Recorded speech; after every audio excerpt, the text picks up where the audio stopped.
Makin lama rung rembuk tiga partai ini, Nasdem, PKS, dan Demokrat, untuk menentukan siapa yang akan menjadi cawapresnya Anies, maka tampaknya semakin runyam.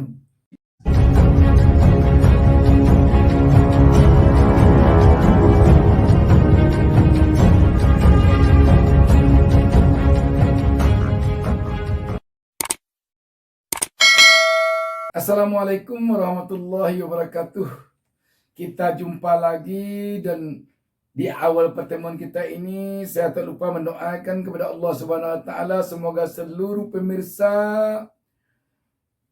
terutama yang telah melakukan subscribe terhadap channel Bustami Narda Official, saya doakan kepada Allah Subhanahu wa taala semoga selalu mendapatkan berkah dari Allah Subhanahu wa taala. Semoga dibukakannya pintu rezeki. Sahabat BN, ini ada sebuah berita yang menarik kita perbincangkan pada kesempatan ini. Saya akan langsung bacakan beritanya.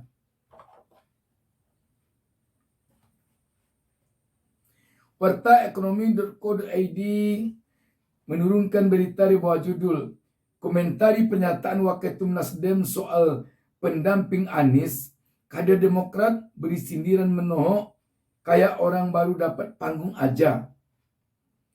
Berita ini hari ini Rabu 18 Januari 2023. Warta Ekonomi Jakarta, kader Partai Demokrat Cipta Panca Laksana membalas pernyataan Wakil Ketua Umum Partai Nasdem Ahmad Ali soal sosok pendamping Anies Baswedan di Pilpres 2024 mendatang. Cipta mengingatkan Ahmad Ali soal keputusan bakal cawapres yang diserahkan sepenuhnya ke Anies.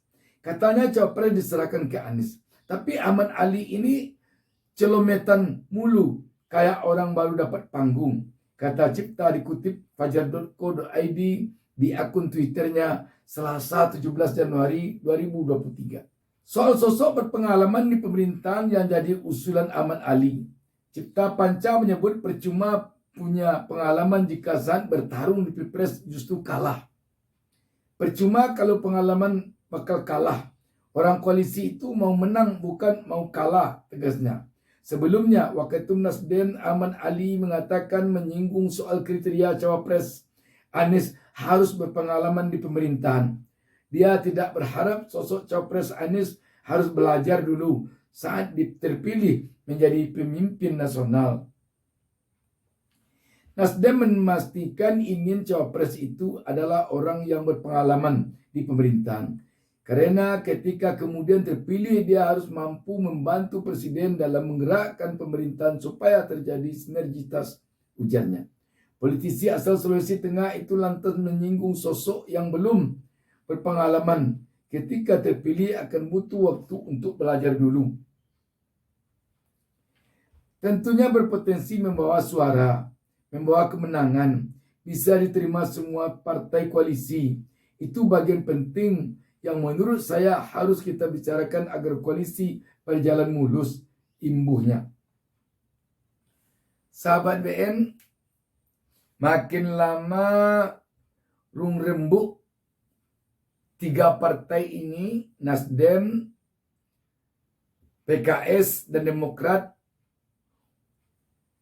untuk menentukan siapa yang akan menjadi cawapresnya Anies, maka tampaknya semakin runyam. Dan ini memang wajar karena makin lama suatu hal didiskusikan, maka pemikiran akan makin banyak datang. Ketika pemikiran atau ide-ide banyak muncul, maka terkadang hal-hal yang sebelumnya kita tidak perkirakan akan mengapung ke permukaan, jadinya mengapung. Pada awal-awal dulu memang kita mendengar bahwa Nasdem menyerahkan siapa yang akan jadi cawapres ini ke Anies Baswedan. Artinya Nasdem tampaknya tidak mau ikut campur untuk persoalan cawapres. Ini mungkin karena Nasdem menganggap bahwa Anies ini sudah dari Partai Nasdem. Sebab dia yang punya ide pertama untuk mencalonkan Anies, dan dia yang melakukan deklarasi pertama untuk Anies. Jadi memang Nasdem menurut kita sudah menganggap Anies dari Partai Nasdem. Jadi dia serahkan kepada PKS dan Demokrat untuk berembuk menyepakati apakah cawapres dari Partai Nasdem, apakah cawapres dari Partai Demokrat ataukah dari PKS. Dan pengambil keputusan terakhir untuk menentukan siapa yang akan jadi cawapresnya Anies adalah Anies Baswedan. Makanya Nasdem menyerahkan kepada Anies untuk menentukan siapa cawapresnya. Itu pada awalnya dulu. Tetapi ketika diskusi telah berlarut-larut, tim kecil ini seperti dikatakan Faldo Maldini, juru bicara Sekretariat Negara, tim kecil terus, kapan jadi besarnya katanya. Sehingga karena lama tim kecil ini menjadi besar, karena lama baru keputusan dapat diambil untuk memutuskan siapa yang akan jadi cawapres, muncul berbagai ide. Maka wakil ketua umum Partai Nasdem Ahmad Ali punya ide tentang kriteria dari cawapres ini. Maka dilontarkannya ke publik. Ketika itu dilontarkan ke publik, tentu wajar pula Partai Demokrat atau Panca Laksana ini membuka lembaran lama kembali dengan mengatakan bahwa dulu kan Partai Nasdem sudah mengatakan menyerahkan kepada Anies. Kok ngomong lagi? Itu jadinya. Tapi inilah yang dikatakan demokrasi, bisa bicara, dan semuanya ini kita yakin bukan akan membuat ketiga partai ini retak, tetapi memperkokoh. Ibaratkan pohon, biasanya kalau digoyang angin, kalau bergoyang pohon itu kena angin biasanya tambah kuat, uratnya tertancap ke tanah, bukan tambah tercerabut akarnya. Ini mudah-mudahan silang pendapat yang terjadi di partai, di koalisi perubahan ini, semoga menambah kuatnya kekompakan dan semakin kuatnya tekad ketiga partai ini untuk mengusung dan mendukung Anies dan untuk memenangkan Pilpres 2024. Memang apapun alasannya, patokan pertama dulu tentu menang. Setelah menang nanti baru sampai pada apakah harus belajar dulu pejabatnya ataukah tidak. Memang tidak harus pula yang dari berpengalaman di pemerintahan, tidak harus pula begitu. Banyak kita lihat, baik presiden sendiri maupun wakil presiden sendiri, baik gubernur, bupati, wali kota, yang sebelumnya tidak pernah duduk di birokrat, tapi ternyata dia sukses. Banyak juga yang berpengalaman di birokrat, tapi tidak sukses. Ini memang tergantung ke kepemimpinan. Sebab seorang pejabat negara, dia kan tidak mengurus yang teknis.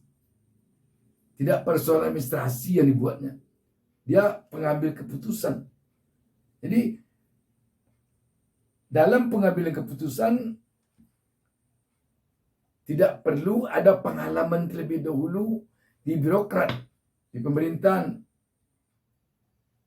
Yang penting dia punya wawasan, punya pemikiran, dan punya niat yang baik untuk negara dan bangsanya. Tetapi tentu akan lebih baik kalau ada pengalaman. Bukan tidak peduli dengan pengalaman. Kalau memang dalam pengambil wawasannya bagus, niatnya baik, pendidikannya bagus, dia punya pengalaman yang banyak, itu lebih baik lagi. Tapi tentu tidak wajib harus ada pula pengalaman kerja dulu, bukan begitu. Namun bagaimanapun tentu publik sekarang berharap agar secepatnya bisa diketahui publik siapa yang akan menjadi cawapresnya Anies. Kalau sekarang ini di dalam melakukan pendekatan kepada rakyat, di dalam mengadakan pertemuan-pertemuan dengan rakyat, Anies sepertinya sendirian. Setelah nanti cawapresnya resmi ada, tentu dia akan tambah kekuatan lagi secara resmi. Walaupun sekarang baik AHY, Aher, Kofifa, dan yang lain-lain yang mungkin akan menjadi cawapresnya nanti, sekarang tentu telah memiliki masa yang begitu banyak dan mungkin selalu melakukan pendekatan kepada rakyat. Namun kalau nanti tentu telah resmi,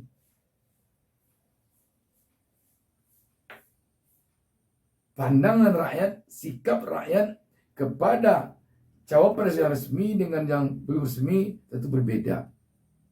Tapi juga untuk diketahui bahwa sekarang kelihatannya tokoh-tokoh ini saling menunggu. Mungkin saja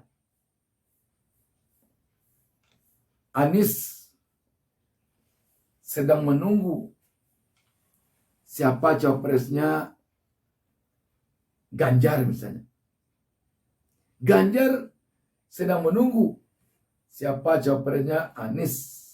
Atau PDIP sedang menunggu siapa pasangan Nasdem. Nasdem sedang menunggu pula siapa nanti cawapres dan capresnya PDIP. Demikian pula Prabowo mungkin sekarang sedang melihat siapa yang akan menjadi pasangan Anies, siapa yang akan menjadi pasangan Ganjar. Atau apakah ada nih tokoh baru yang akan muncul berpasangan sebagai capres-cawapres yang baru muncul. Bisa jadi. Jadi saling-saling mengintai sekarang, saling menunggu. Ibarat petinju yang meninju duluan sekarang ini, pikir dulu nih. Siapa yang akan menyerang dulu? Siapa yang akan melakukan serangan duluan? Siapa yang akan muncul duluan sekarang ini? Sebab sekarang ini terdengar lagi Erlangga Muldoko sekarang sudah berembus. Kalau seandainya maju pasangan capres-cawapres baru, Erlangga Muldoko, peta politik akan berubah lagi itu. Muldoko orang yang sangat berpengaruh di pemerintahan saat ini. Dia adalah KSP. Sedangkan Erlangga di samping Menko, dia juga sekarang ketua partai besar Golkar. Jadi orang ini saling-saling menunggu. Kalau terlalu cepat Anies mengumumkan pasangan calon, jangan-jangan nanti salah pasang. Kalau terlalu cepat PDIP mengumumkan siapa yang akan dicalonkannya sebagai capres-cawapres, jangan-jangan nanti salah pasang, salah umumkan. Karena lupa ternyata ini yang dimunculkan lawan. Demikian juga dengan Ganjar. Jadi orang ini saling-saling mengintai. Sekarang ini, di kita sekarang ini tidak bisa mengatakan belum diumumkannya cawapres Anies oleh 3 partai ini. Kita tidak bisa sekarang ini berkesimpulan bahwa karena mereka belum sepakat. Bisa jadi karena mereka seperti orang belum sepakat tapi sudah diputuskan. Namun untuk mengumumkannya, tunggu momen yang tepat. Lihat lawan.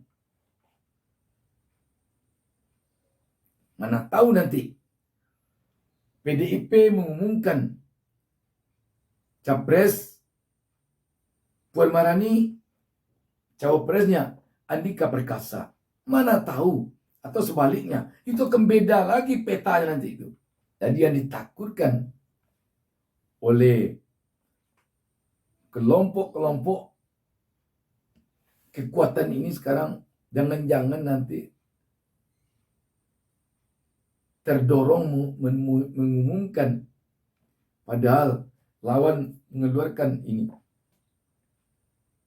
Kalau istilahnya ini, jangan sampai kita terbeli cabai pagi hari. Artinya apa? Pagi-pagi kita pergi ke pasar langsung beli cabai. Sebelum pulang, datang yang baru-baru cabainya. Maka itu namanya terbeli cabai pagi namanya itu. Menyesal akhirnya. Nah, itu saja. Semoga perpolitikan kita ini semakin hari semakin menarik kita simak. Demikian. Assalamualaikum warahmatullahi wabarakatuh. Jangan lupa subscribe. Jangan lupa subscribe. Jangan lupa subscribe.